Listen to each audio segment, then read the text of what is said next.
Good morning and welcome to Rocket with Chief. My name's Daniel Robus. I'm your host for today's episode, and I'm immensely chuffed that we have got Advocate Lufuno Khorommbi in the studio with us. And when you get to know this lady, you will understand why it's such a privilege for me to host her. Today's episode is going to dive into leadership, hard work, long hours, and what it means to dedicate oneself to improving a country. Advocate Lufuno, a specialist in data privacy, cybersecurity governance, a servant of South Africa, and now a member of the Critical Infrastructure Council. Good morning. Your title on your email runs about that big. It's massive. How do you describe your job today? Thank you. Good morning. Okay,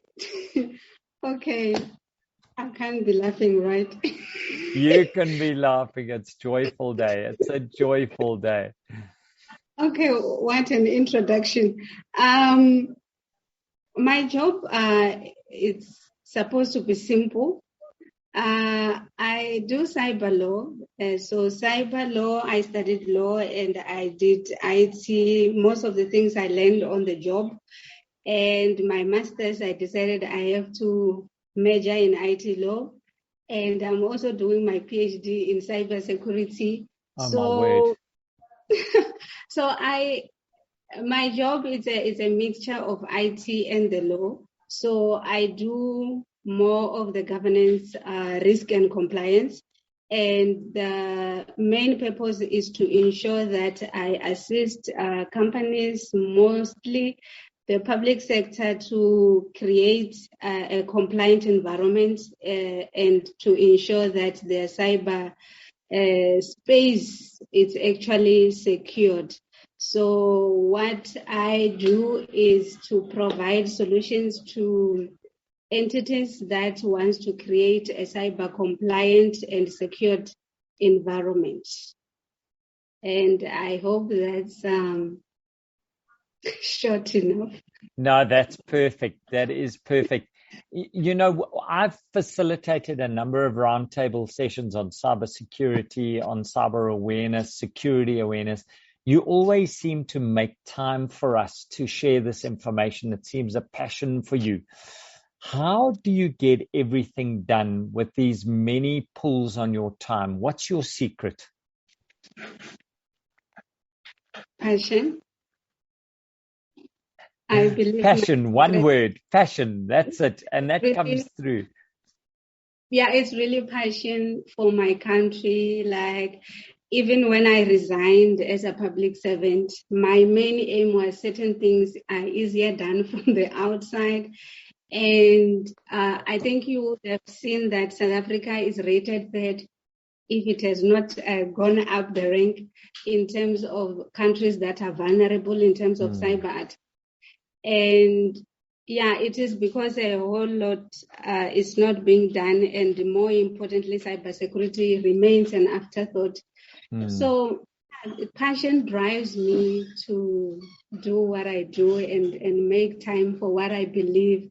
And when you see that something is an afterthought as critical as cybersecurity, it might not necessarily be that people don't want to do cybersecurity, but it might be due to lack of awareness or lack of knowledge.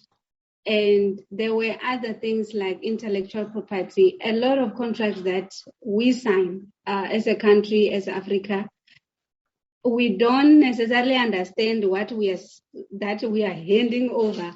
Or, there's this thing that when you are signing a contract, you believe you are just buying this thing, and in the end, you find that you don't own the data.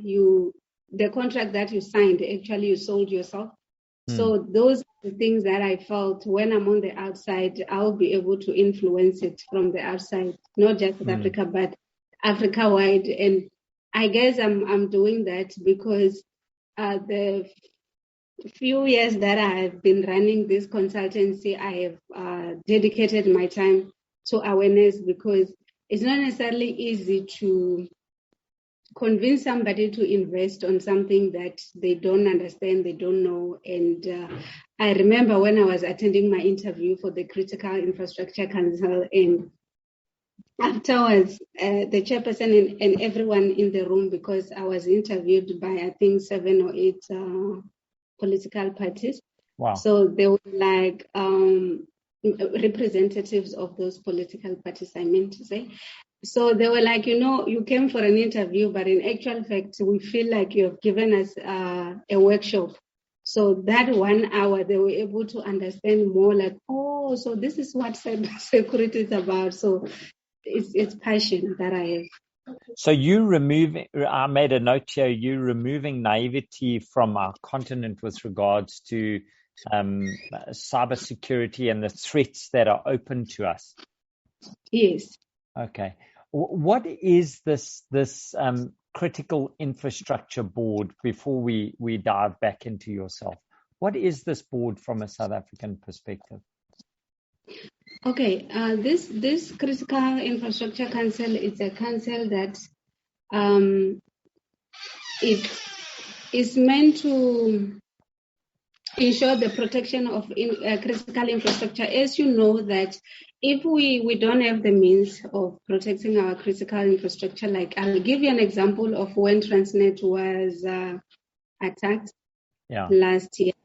Yes, that was one example of what happens when our critical infrastructure is not well secured. So this council will actually be ensuring that what we need for our economy to grow, for services to be delivered, is adequately protected. So that's what the council will be doing. And the deputy chairperson in the council. So as I said, I'm always looking out for opportunities to influence policies and how we see things. So now that's the opportunity, yes. So you have direct say into what do we use as a benchmark for these critical infrastructure points. So when you woke up this morning and was reading about TransUnion, that touches you as well, that hack that's just happened or that data breach that's happened. Yeah, I've already returned to the CEO, so it was over the weekend. I'm sure we will be speaking some more today. But yes, things like that, for me, it's like, that's how, actually, when I was reading how IT Web has reported to say some of the weaknesses have been there as far as 2012, it was like, wow, okay. Okay. So it actually just proves the point why some of us are not comfortable with the manner in which we are treating cybersecurity, not just the public sector, but actually also the private companies. Wow. So this is a fairly big role on a fairly prominent board. Does it mean that, is it a full-time responsibility for you, Lufuno, or is it as and when? When do you meet with these people? At the moment, because our role is highly regulated by the Act. Okay. So as it stands now, it's as and when, but the intention is to make it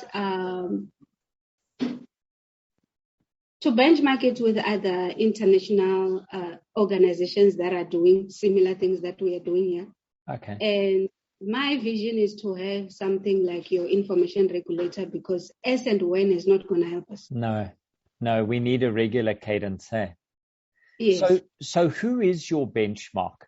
Who is the one that you would like to emulate? Who's doing this well in the world, in your opinion? I have seen the Critical Infrastructure, I think it's Systems Agency in the US, and that's when I got an idea of how we can also do it this side. And the good thing is that there are industry players who are already interested to say, whatever you need, advisory committee, we are there. So I think it's an exciting exercise. For me, I don't think that this current council where I'm in, which is also the first of its kind in our show, we will do much than just putting down the necessary foundations so that whoever comes after us, at least they have a better environment to work in. So you laying the foundations to move forward. That's such a nice thing to be able to leave a legacy. And now, Lufuno, you didn't just arrive here and surprise, you got onto this amazing council that's going to be impacting South Africa. Where did you grow up and what was your path as a young lady to get to where you are today? Okay. I was born and bred in Venda. Okay. But when I was born, it was still a Bantustan. I hope you remember that. Unfortunately, I do. Unfortunately, we all do. Yeah? Oh, yeah, I was part of the TVBC. Yeah. And so I studied there. I grew up there. My degree was done at the University of Venda. Everything was done at Venda. And my final year, there were people who came from the then Department of Communication. Now it has changed the name so many times. Oh, shame. But then it was Department of Communication led by the late Minister Matsepe Kasebori. Her vision was that they need to be training graduates from historically disadvantaged universities who did law and become law, so that we can become cyber lawyers. It was not cyber lawyer at the time, but she wanted us to specialize in the ICT space as lawyers. And when they came to our university for recruitment, I was totally not interested. I was actually busy writing my street law assignment. I will never forget that day. So when they were busy talking, I'm like, hey, please, you need to finish now. I need to finish my assignment. So, I mean, you know that when you start first year, it's a huge class. But when you finish final year, it's a smaller group. So the school administrator would have known that I didn't come for this thing. So I came for compliance. And I really didn't know that I was going to be there because when she asked me, when they asked us for CV, I didn't submit. So she called me, she's like, I've never seen your CV. Where's your CV? So I went and scribbled it, like handwritten. So I gave it to her. I don't know, but I believe she typed it for me. The next thing I was called for this internship was my whole intention of doing law. I wanted to be specialized in criminal law for personal reasons. But after doing the internship, I was really interested in this thing, like, wow, so there's something like this. So since then, I've never looked back. And as I said, like, I started developing myself in the ICT space that sometimes even myself, I forget I'm actually a lawyer. So most people, if it was not because there's an advocate before my name, they would never have known that I actually never studied IT at school. So it's something that, as I said earlier, passion drove me to do what I have to do. Sometimes I'll find myself in class, like when I did the CIO practice at Vets, I believe I was the only non-technical person in the class.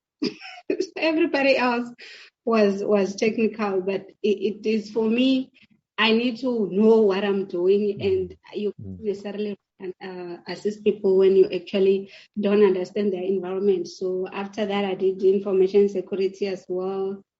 So yeah. You really have a servant leadership heart, and you keep saying it again and again. You want to help people, and cybersecurity is where it starts for you. Where did that come from? Were your parents involved in IT in any way? How did you get hooked by this mega IT mindset? I believe it's destiny. I mean, when God has destiny, you can't really, because no, my parents don't know anything about ICT. I'm sure because I do cybersecurity awareness on the regional radio station called Parapara. It's an SABC radio station. So my dad will be listening and my mom will be listening, even though sometimes they don't even understand what she's saying. My dad afterward will be calling, hey, I heard you talking. And he will be so excited. Both my parents have been entrepreneurial in a sense, because my mom, before she became a public servant herself. She owned a salon and a number of hustles. And my dad also was, he's able to kind of take apart your umbrella. Let's say you bought it today, it's wind, it's broken. You can take it apart and put it back and it will look like new. And he had other many side hustles. So yeah. So that's where you get your fix it from, because you do the same thing. You take problems, you take them apart, put them back together. That's really outstanding. The profession you've chosen changes at the speed of sound. How do you stay abreast of the changes in this? What's your secret? Where do you read? What do you watch? What do you listen to keep ahead of the trends? I'm a continuous learner. If that is the right English. Yeah. I'm always learning. So there are people that when they meet me, they will be like, so what are you studying now? Yeah. Because it's like, there must be a point where you stop learning. But for me, I believe you need to be always learning, either from somebody. No, you've avoided it. Don't political. Where do you read now? When you open, where do we go to share your mindset? What podcast? I normally go to Google and I will get the information that I need. The Verizon, they publish ITU, also publish IBM, publishes Accenture, publishes around cybersecurity. So I'm normally like following their publications and to see what's happening.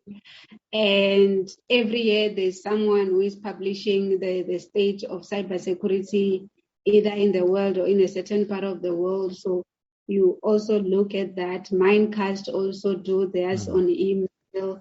And so you just need to, but if you go to Google and type something, it will lead you straight to. So what the stuff that's issued by the OEMs and partners, you absorb that information, so that's good. So you mentioned a couple of big partners and OEMs within the cybersecurity space. You absorb that stuff, eh? Yes, I do, and then it informs how I then do my consulting and advisory with clients, or even when I'm doing cybersecurity awareness, which is mostly pro bono. Yes. So, yeah, then I will be able to say with confidence that, there has been this publication. So obviously, if this publication has been there, then I can say it with confidence. Like when I was saying how people should behave on social media, the report on Facebook, it also helped a lot to say, I'm not just talking. Okay, outstanding. Now, what is your must-have productivity applications on your PC or phone that keep you managing this very, very busy day that you have? Honestly, the only thing I use is the calendar. So you live by your calendar? That's the only thing I use. So even if you say this is what we're going to do, I will put it down, because if I don't do that, I'm likely to miss important meetings because something else will come.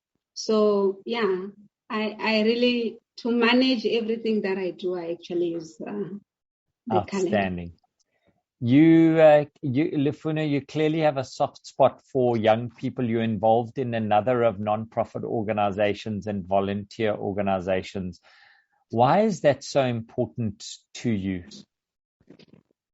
When I grew up, I didn't have an opportunity to know that there's something IT at the time. So, and even the way our education system is still not responsive to what is required like now. So it's important for me to continually raise awareness, encourage them to do science and math, engineering and the related subjects, because I did math and science for the sake of it. It's not like I did. Yeah, but the issue that the youth, they are running away from math and science and anything related to just, so long as I pass matric. For me, I think that's why you have high unemployment rate. And the fact that our youth are taught that you go to school to be employed, I do not subscribe to that. I believe that we need to be promoting research and innovation.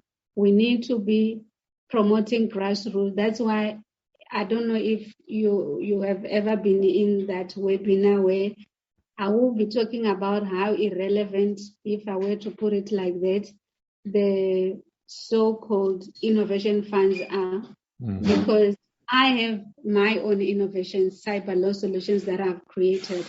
But when you go out there, what you actually get is that you need to have an MVP. You need to have a prototype. So I'm actually doing Java programming because I need to do my own prototype. So after the prototype, maybe somebody will look my way, but that's not how you promote innovation. Wow. So tell us a bit more about this webinar that you're doing so we can share it. I'm not doing it currently, but I will give it to you when it's ready to be shared. Okay. So we're going to get something hot off the press. No, that's perfect. Yeah. I also like now that we're going to go the Girls International ICT Day, I also have permission to run that from ITU. So those are the things that I do. And I'm also a pastor if I'm allowed to do that. So in the Atteridgeville where I will be based, I also run this as part of what the church should be doing. We need to be ensuring that kids are empowered in the ICT space. So it's like I take this ICT everywhere. Lufuno, do you ever sleep or watch TV? Or you're working all the time? No, like one of my colleagues has given me, maybe that's the secret, right? Everything I do is cybersecurity related. Okay. So it means whatever that I'm doing is actually intertwined and contributing to the other. Like even when I was attending the interview for the critical infrastructure, like I'm doing the doctoral research, so when are you going to have time for your what is consultancy, your PhD, the NPOs and whatever? I'm like, no, everything is actually talking to each other. So what my colleague said was like, you need to do your research on cybersecurity because that's what you do. So it means it will be contributing to your work, contributing to what you do in terms of cybersecurity awareness, contribute to the critical infrastructure council and whatever. So what I do is structured.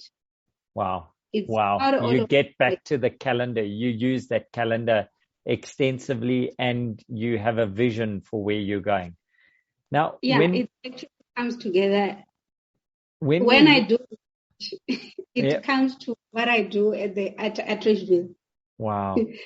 It comes to what I do with you. It comes to what I do in the PhD research. So, That's amazing. Lufuno, you're the only IT representative on the Critical Infrastructure Council, hey? You represent, you fly the IT flag there. What is your... Say again? Like it. What is your message to South Africans today who are concerned? We've got Eskom. We understand their challenges. We've got water issues now. We've got maintenance of plants, which is falling over. It's quite a big thing for us northern suburbs people, that are sitting and thinking water interruptions again. What is your message to us? How do you give us hope?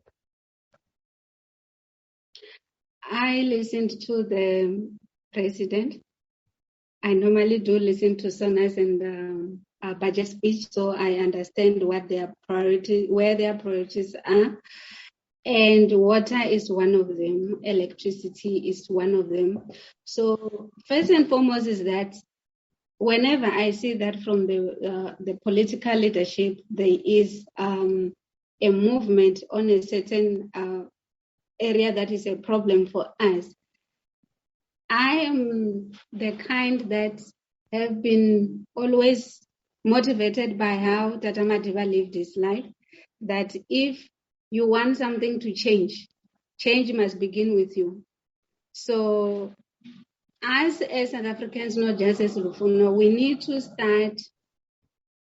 South Africa and Africa and most of the developing countries, we're more into the consuming side. We need to start being on the productive side. When I see there's this water problem, like we saw that there's this water problem, this other pastor approached me to say, okay, I see you are involved in this NPO, so can we start an NPO that will deal with water? And we are busy with that. We saw that there's been a challenge for years in Hammanskraal, and that's what we're doing. No one is funding us. So the issue is we need to have that heart to say, how do I become part of the solution? Because complaining every day is not going to bring a solution. Thank you. I like that. Yeah. I like that. We need to also be leading and be like the reason why I applied in the Critical Infrastructure Council. It's not that all is well. It's because I was like sitting there and complaining about what's not happening. It will do me more good if I apply. They don't take me, it's fine, but I will know I've done my best. So let's all try and do our best. And if our political leaders commit to something, we keep them on their toes. Excellent. I hope from your lips to their ears, let's hope that.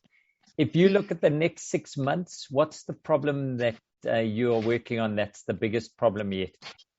The biggest thing is you see that there's increase in cyber attacks. Even TransUnion is cyber attacked. I never really saw them as in that bucket. So what I'm working on is as an assessment pack that when I do consult, then you have that tool to actually do assessment on a continuous basis. Because what happens is that most organizations believe that when you have the state-of-the-art tech, you are okay. You don't need to do anything, which is far from the truth. You actually need to be evaluating yourself over and over again, checking your governance to see are we still on the right track, because the issue is not that you will completely keep out cyber criminals because they have more money to innovate than us, but at least make it difficult for them and be proactive on your side. So I'm actually working on the regulation now on POPIA requires that we do what we call privacy impact assessment. And there are most of the organizations here, we are impacted because we work with some of the EU states. So we need to also do the data privacy impact assessments. So those are the ones that I'm working on to ensure that we have proper governance, risk, and compliance within the organization. Yeah, assessment is like, you need to do that often, which I believe it's the reason why it's easy. Like if you look at what we saw as what happened with TransUnion, it's obviously because we are not doing vulnerability assessments often enough. Awesome. Thank you. I really like that. I feel about that from a security perspective. Lufuno, we're coming to the end of our time. I've got 2 more questions for you. The one is, I'm not even going to ask you about your romantic life. I was going to, but I'm not going to. So save me. If you were able to go on a walk with anyone alive today, who would it be and what would you chat about? Anyone alive? Anyone in the whole world. Mr. President Cyril Ramaphosa. And what would you chat about? Cybersecurity. What I believe he should be doing. lifetime opportunity. I need to be talking about things that matter. So I will talk to him about what I believe he should be doing, because even in his speeches, I don't hear him talking anything about cybersecurity. Come on, sister. Preach it for the IT people. And now, my last question for you, Lufuno, if you wrote a book, what would the title be? The title of my book, I will tell you what I want to write about. You tell me. Maybe you'll be helping me with the title. You would be writing about cybersecurity. Not necessarily. I will actually be writing about being an entrepreneur in South Africa is not very easy.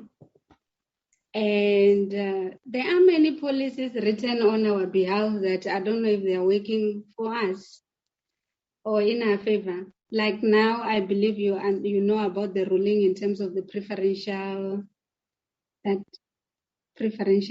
What do we call it again? PPF, triple PF. Yes. And the ruling is not necessarily supporting now the SMMEs, because I don't know what's happening that side. But the issue is that in my space, I don't have role models. In my space, I don't have mentors. And you bang your head more often than not.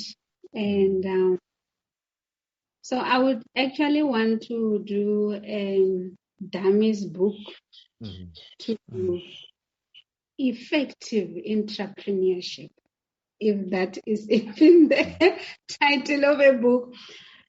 Just to share my own experience and how I still got where I am without the necessary support that you anticipate when you start entrepreneurship.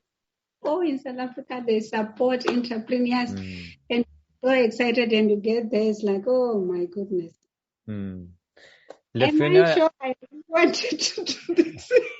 Lufuno, I want to disagree with you. You didn't have mentors and you didn't have supporters, but you are that to many young entrepreneurs who are coming in, and specifically, and not only young Black entrepreneurs, but young entrepreneurs. And your willingness to share is admirable. And to whoever's listening to this from a South African perspective, an African perspective, or just an entrepreneurial perspective, I would like to honor Lufuno and say, reach out on LinkedIn, because this is a lady who's always open to advise, who's always open to listen, and who's always open to be part of your journey. I want to thank you for our time that you've given to us. I'm heartened by the fact that you are sitting on the Critical Infrastructure Council, because it gives RTC a flag from someone who knows what's going on, who's clearly passionate about it. Good luck with your PhD. You're going to be a doctor sooner than you know, and then I'll come to you when I've got a sore thigh, or a sore ankle. I just want to thank you very much for spending the time with us, and wish you the best of luck going forward for the next 6 months, the next year, and the next decade as you change the face of South Africa. So thank you so much. Yeah, go.